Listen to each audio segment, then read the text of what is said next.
Right, it is time for the good old power rankings. Let's begin this video, shall we? We start in number 23 and at the bottom, and for the second week in a row, this team is at the bottom. And this shouldn't be a surprise after what happened today. And that, of course, is Montreal. So, I was going to put my Quakes at the bottom today. Coming into today, I was putting my Quakes at the bottom of the power rankings because they lost to DC United, and that was an absolute embarrassment at home. Well, Montreal decided to one-up on that because they decided to lose home to an LA Galaxy team that have lost 4 in a row, and they were up a man for 55 minutes in that match. So, yep, because of that, Montreal is in 23rd, and it's also because of the fact that they have not scored a goal in 3 games. They have now gone over 250 minutes without scoring a goal. So yeah, 23rd is Montreal, and speaking of the Quakes, that's where they're going to be belong, in 22nd. And like I said, have it not been Montreal just put out an embarrassment display against the Galaxy today, the Quakes would have been dead last. And I'm not sure if I said this last week, but I thought that if they keep on this kind of good little run that they had, then potentially they're going to be near the middle of the pack again. Well, it turns out that was not the case, and they got absolutely embarrassed by DC United. I mean, it's one thing to lose at home to a good team, but it's another to lose to a team that is dead last in the league. So, the Quakes are back in 22nd. They lost 5 spots from last week, and in 21st, this team stays the same despite the fact that they lost 4-0 to NYCFC, and that of course is Colorado. So Colorado does not move down because everybody knew that they were going to lose to NYCFC, and it was on the road too.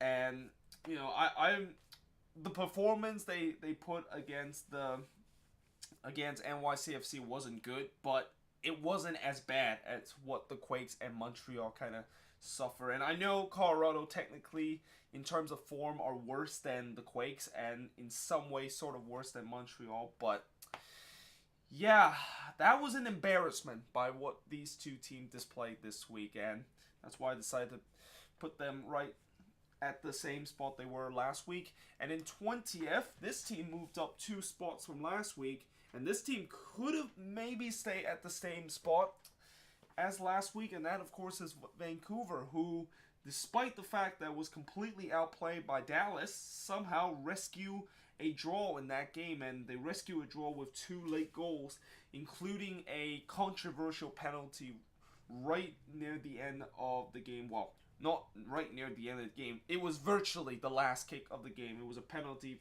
that was converted by Kamara, and yeah, they move up 2 spots because they were playing the FC Dallas team that was really, really good lately. So, yeah, Vancouver moves up, and in 19th place, this team moves down 2 spots from last week, and that is Chicago. Yeah, so Chicago is probably going to be kind of like right here and then go back down here for majority of this season, mainly because this team is just so inconsistent, and it's just getting to a point where this team is not just inconsistent anymore, it's just that they're just bad. Like, they're a team that is just, they're not really the worst team in the league, but at the same time they're not really like, they're not even right near where a lot of these mediocre teams in the middle of the table are supposed to be at. So yeah, it's hard to say exactly how bad Chicago is, because I know they're definitely better than all 4 of these or 5 of these teams that is ahead of them, or actually 4 technically. But yeah, Chicago moved down 2 spots, and in 18th place, and this was the biggest loser of this week, and this is probably also one of the most embarrassing resort of this week. And that, of course, is RSL, who moves down to 6 spots from last week as they got completely destroyed by the Union on the road, 4-1. And just like Chicago, RSL is kind of like a team that, you know, was kind of like in this mediocre kind of category where they seem to do very well at home, but when they're on the road, they look like the worst team. oh, oh God, I caught a little bit there, but yeah, they look like they were the worst team in the league when they're on the road. So again, it's hard to say that are they how bad RSL is right now because they're. I still think RSL is somewhere better than these four teams, even maybe better than Chicago is, but they are not good at all. And yeah, they dropped 6 spots from last week, and in 17th, this team moves up 1 spot from this week, and that is the Galaxy. So the reason why I did not move the Galaxy higher, despite the fact that they got a road victory, and despite the fact that they finally ended that 4-game losing streak, is because it was against Montreal. And look where Montreal is. And I know they were down a man for majority of the game, but again, they're playing Montreal. Montreal is just so bad right now that you might as well just put a big asterisk in this game. And the bad news about the next game for the Galaxy is that they're not going to have Zlatan because Zlatan decided to slap somebody in the face and don't want to participate in the Cali Classico whatsoever. So, yeah, despite they did end this losing streak, there's really not much to kind of feel proud about. Consider that they are going to be, they're still facing some real issue with this team, and there are still, like, if they play against a stronger team, no doubt that the Galaxy would have lost this one. Like, I have no doubt that if they face like one of these teams in the top of the power rankings, there's no doubt that the Galaxy was going to lose that one. But yeah, in 16th, this team moves up 4 spots from last week, and I think this is probably the highest DC has gone, if I'm not mistaken. But yeah, they moved up 4 spots from last week. DC, an impressive win against the Quakes, and certainly it was a bit of a surprise of how easy it was for them to get all 3 points, just walk into Avaya Stadium and walk out with 3 points, just as simple as that. But at the same time, it's also a combination of the Quakes are just being so bad right now. Like, and I guess DC United, if there is going to be like a highlight, that might have been the highlight of this season, because it hasn't been a good season for DC United whatsoever. And the only reason why I moved them up this high in the table is because teams around them either lost their game, or it's just because they won a game that you probably would not have said that they should have won before the Quakes and DC United game started. But yeah, in 15th place, and this team did not play this week, but they moved up 1 spot, and that, of course, is Seattle. Again, other teams around them losses, so they moved up 1 spot because of that. And I'm hoping this week, Seattle, they will have a time where they can rest and just kind of like refocus on what's going to happen in these next couple of games, because this team really need to get it going if they want to potentially make the playoffs this season and want to do exactly what they did in the last 2 seasons, which is just look absolutely dreadful in the first part of the season, but then all of a sudden just turn it all around in the second half of the season.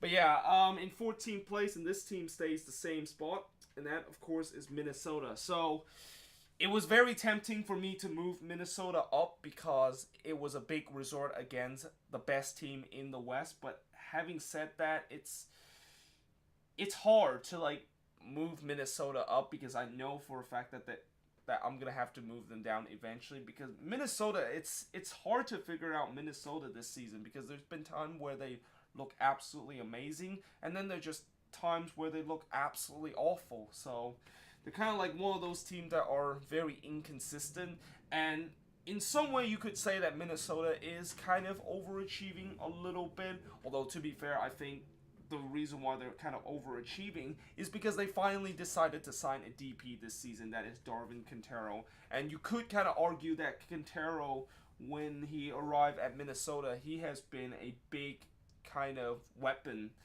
that Minnesota really need on the attack. So yeah, Minnesota, the verdict is still on whether or not can they continue this. If they can continue this form, then maybe they will have a chance to sneak into the playoffs. But yeah, it's tough to figure out Minnesota right now. Whether are they eventually going to really get over that hump and maybe even sneak into the playoffs this season. But yeah, in 13th, and this team moves up 2 spots, and this is, I think, the highest Philly has gone up. And that, of course, is the Union, who moves up 2 spots. And Philly got a back-to-back wins. They completely destroy RSL in this game. And, like I said, with Minnesota so far, or not Minnesota, with DC United, this has probably been the highlight of their season so far, because their season has it's been a god-awful season from the Union. But in these last couple of games, they started to kind of like figure it out. But at the same time, I don't expect them to just go on this really good run and potentially sneak into the playoffs in the Eastern Conference, because one, the Eastern Conference is incredibly hard to get in for those teams that are kind of like looking on the outside, and two, they're playing teams that are really bad. Like last week they played against Montreal, and we know where Montreal is in the power rankings, and then they play against RSL, who are just like the Montreal on the road team this year. I mean, RSL is just giving 3 points to everybody whenever they go on the road this season. And in 12th place, and this team goes down 4 spots from last week, and whether or not if the bubbles are started to burst in terms of New England kind of chances of potentially making the playoffs this season, and maybe even whether or not is this kind of like the regressing part of this season for them, because they lost at home to the Crew, and they're one of those teams that is right along that Eastern Conference playoff race that is just, they're not supposed to be belong there. Like everybody's in the preseason would have not picked the Revs to be in the playoffs, but they overachieved this year. They had a very good run, but in these last couple of games, it has been a little bit kind of like the Revs that look like is not going to be making the playoffs this season. So, yeah, I don't know. It's maybe if the Revs can win a couple more games, like if they can continue, just stay in a kind of form where they at least are looking stable, and they don't lose, like just go on this long losing streak, then I think they might have a chance. But again, they're in the Eastern Conference. If they were in the Western Conference, then I think they still have it. They definitely have a big chance to make the playoffs this season, but they're in the East, and the East is just incredibly strong this year.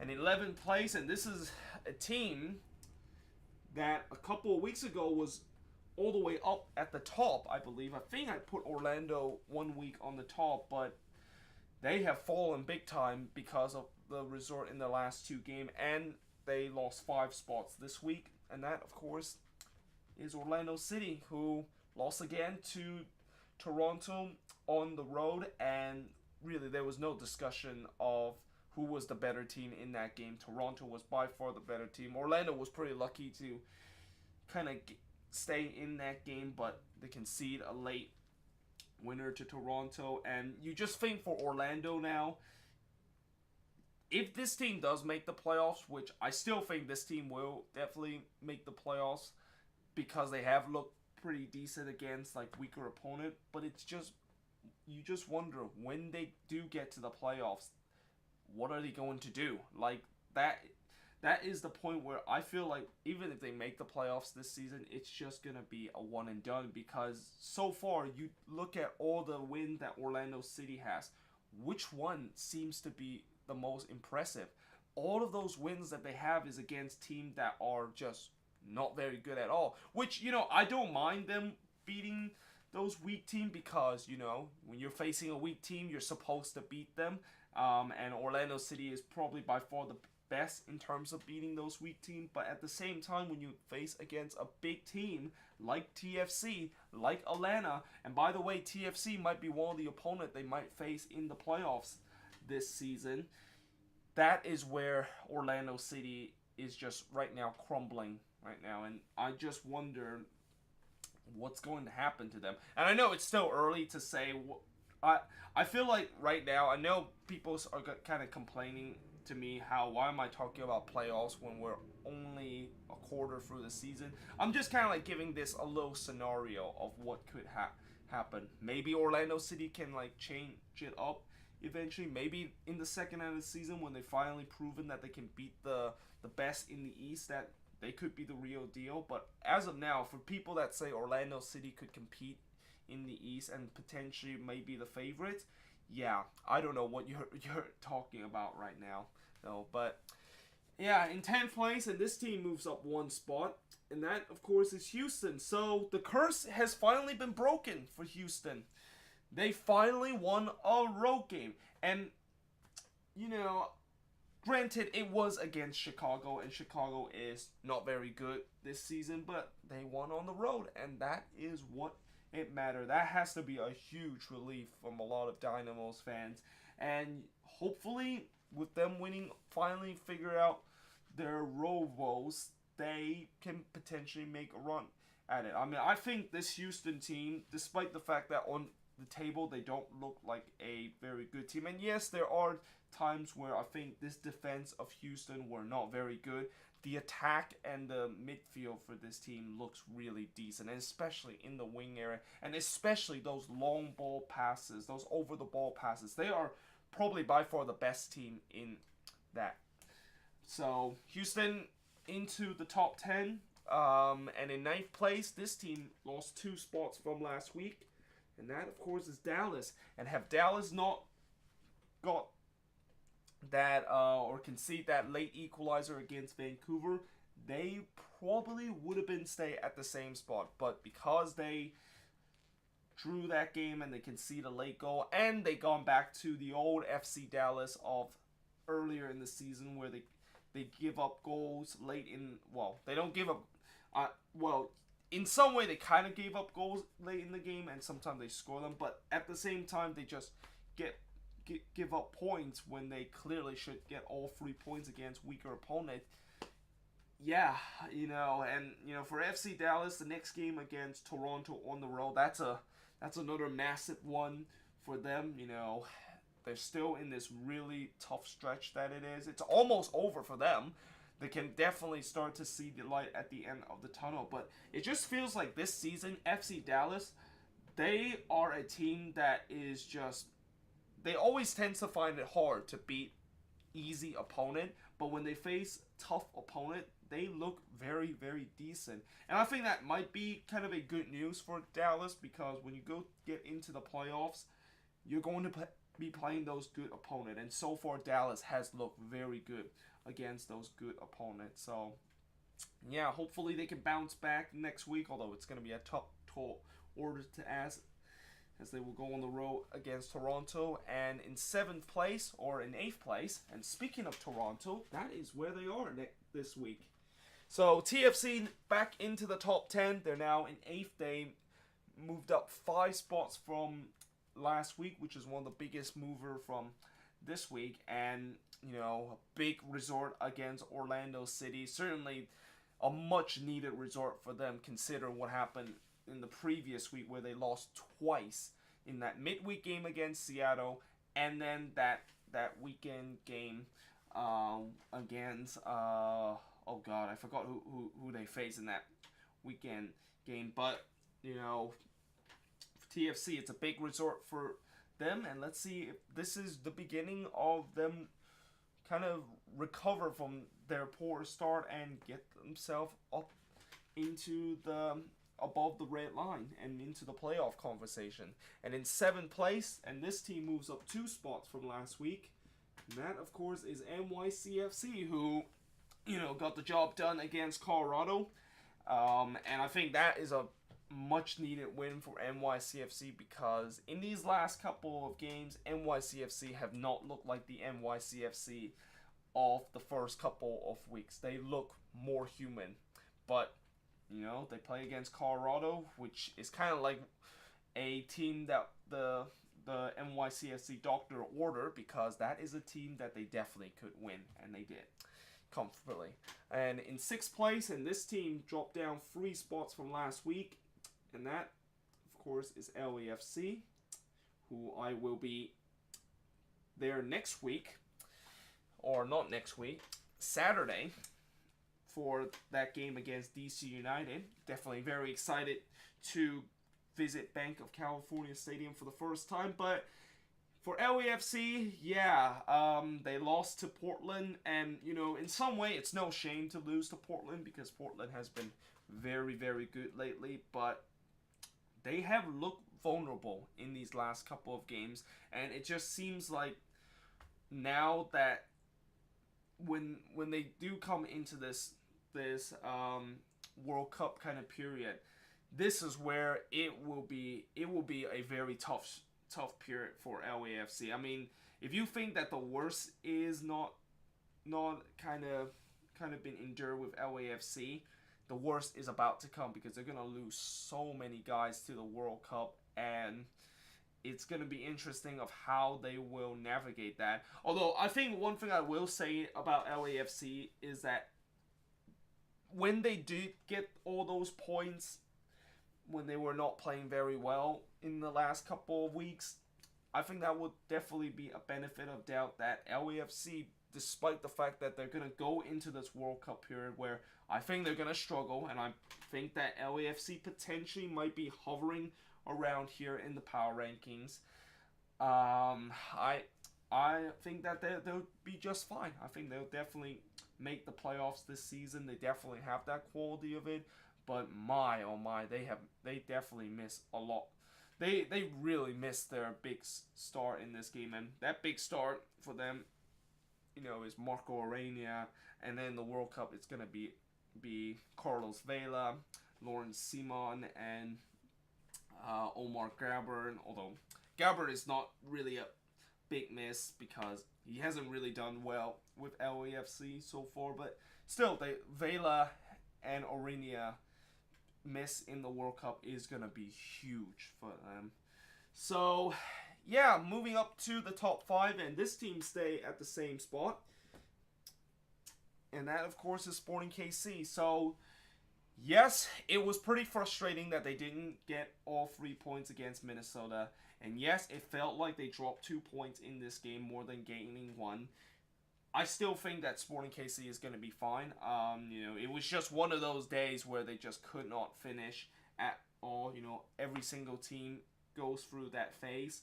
And, they just got to have to move on next week. Hopefully get a win next week. And in 4th, this is the biggest mover this week, the biggest winner. And that, of course, is Portland. And it's no surprise why they're the biggest winner, because they have right now the longest winning streak in MLS at 5 games. And, part of that has to do with the fact that they've been at home a lot in that 5-game winning streak. I think there only is 1 road game between that 5-game winning streak, and that lone road game was against San Jose. So, you could say that this Timber team is... You still need to figure out whether or not if they're actually for real or not. Consider the fact that they had all these kind of victory at home, and Portland usually is a place that they always win at home, because it's really one of the toughest places to play for a road team. But having said that, doing this 5-game winning streak, they have beat teams the likes of LAFC and also NYCFC. So, it's not like this 5-game winning streak. It's not like the Orlando City 6-game winning streak where they just beat a bunch of weak teams. This team has beat some very good one too. That is the Portland Timbers. So, they move up to 4th in the standings, and in 3rd place. And this is another team that is really hot lately, but haven't got a lot of attention. And that, of course, is the Columbus Crew, who is just in a very good unbeaten streak right now. I think their unbeaten streak is at 6 or 7 either way, I think it's the longest in MLS right now, and yeah, Columbus is just doing very well so far, and they look like a team that they were in the first half of the season, which they were very good. They basically, for the first half of this 12 weeks that we have gone through in the MLS, they look really decent. They just jump out of the gun, and if it wasn't for that kind of struggling period where they had right around week 9 to, or not week 9, but week 5 to week 8, they probably would be top of the Supporters Shield standing right now. But yeah, in second place, and this team dropped one spot, and this just tells you that we are going to get a new top team here in this power rankings, and that of course is Atlanta. So Atlanta lost to the Red Bulls in this game. They also went down to 10 men. This is the second straight game that they finish a game at Mercedes-Benz Stadium with just 10 men, and this is also the second straight loss for Atlanta at home. I mean, it's quite unthinkable how Atlanta, a team that is just so good last year at home, a place that is just, you know, hands down the best atmosphere out of every other MLS stadium, in my opinion, that they have lost 2 straight now.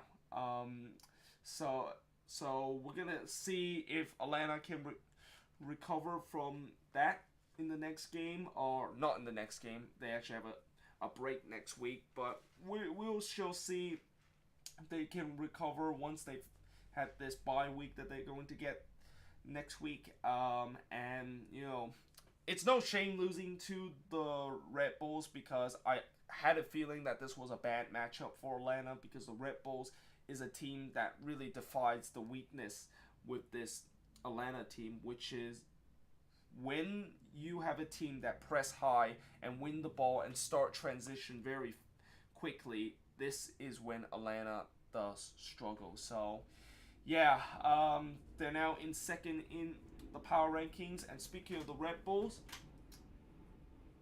they're now in the top spot, although it does come with a big price to be in the top spot, with both Tyler Adam and Kamar Lawrence that is currently going to be out for what it looks like an extensive period. Definitely Kamar Lawrence is going to be out for an extensive period. And again, I said this in the review video, and I'm going to say this one more time. Get well, Kamar Lawrence. I wish him the best, and I wish him a very speedy recovery. And just my thoughts on Kamar Lawrence and what happened in this game after suffering a very scary injury, a kind of looked like a career-ending kind of injury that he had in that game. And unfortunately, I didn't check the news to see what happened to him. Somebody probably would know. If you would know, just leave a comment below, and I'll try to kind of react to that. But yeah, the Red Bulls are just firing on all cylinders right now, and it's going to be interesting to see what's going to happen to them now they have to suffer these two big blow to their team in this game against Atlanta. But yeah, that of course is it for this power rankings, and I'm not sure if I said this with my review video. Next week, power rankings, it's gonna be a little bit weird because I'm not gonna have the board. I will be down in LA. I'll probably write the power rankings on a paper, and I'll just show it on my camera. And yeah, it's gonna be a bit weird to see that, but what else can I do about it? Consider I can't bring this board on vacation with me, and especially the fact that I have to fly doing part of this trip. This is definitely not allowed on the plane. So yeah, it's gonna be a bit weird in terms of my review and power rankings next week. But yeah, hope you guys enjoyed this video. If you do, make sure you guys leave a like, smash that subscribe button, and yeah, I will see you guys next time.